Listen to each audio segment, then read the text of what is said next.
Okay, so there's several videos on YouTube discussing how to reset the oil life indicator on the vehicle.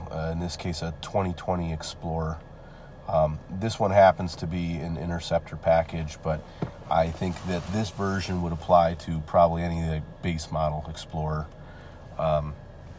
This would be the type where it has the wheel controls similar to this.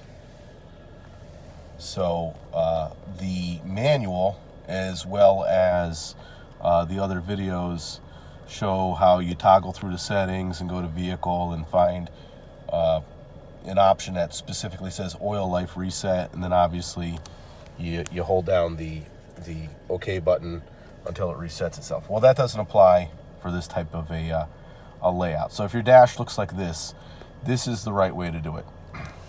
First, we're going to turn it off.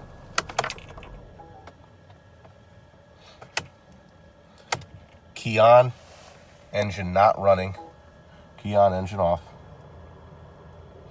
Okay, we're gonna go menu. You have these couple options. People would probably want to tell you to go to vehicle settings. Don't. Go to information. Oil life, click it. Okay, it says oil life 97% because we just did a reset on it. Press it and hold it. Nothing happens, right? Okay.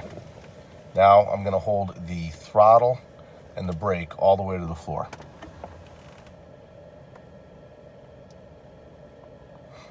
Holding, holding, holding.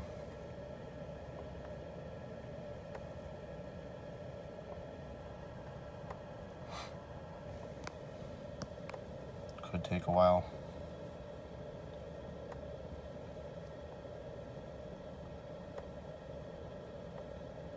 There it goes. And that's it. That is the way to do it if the normal, more common approach that is outlined in the manual doesn't apply. Thanks.